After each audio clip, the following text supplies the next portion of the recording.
ইনকিলাব মঞ্চের মুখপাত্র ও ঢাকা-৮ আসনের সম্ভাব্য স্বতন্ত্র প্রার্থী শরীফ ওসমান হাদির পরিবারের সঙ্গে সাক্ষাৎ করেছেন প্রধান উপদেষ্টা প্রফেসর মোহাম্মদ ইউনূস।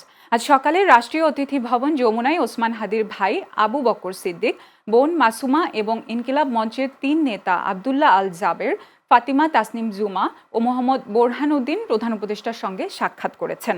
ওসমান হাদির সর্বোত্তম চিকিৎসা নিশ্চিতে সরকারের পক্ষ থেকে সব ধরনের ব্যবস্থা নেওয়া হচ্ছে জানিয়ে প্রধান উপদেষ্টা বলেন, সারা দেশ তার জন্য দোয়া করছে, তার সর্বোত্তম চিকিৎসা নিশ্চিতে সবাই চেষ্টা করছে। তার শারীরিক অবস্থা বিবেচনায় যদি দেশের বাইরে পাঠাতে হয়, সেখানে পাঠানোর প্রয়োজন হবে, সরকার সেখানেই তার চিকিৎসার ব্যবস্থা করবে। মাথায় গুলিবিদ্ধ শরীফ ওসমান হাদি বর্তমানে রাজধানীর এভার কেয়ার হাসপাতালে চিকিৎসাধীন রয়েছেন। তার অবস্থা অতি সংকটাপন্ন উল্লেখ করে ৭২ ঘণ্টা অত্যন্ত ঝুঁকিপূর্ণ বলে জানিয়েছেন চিকিৎসক।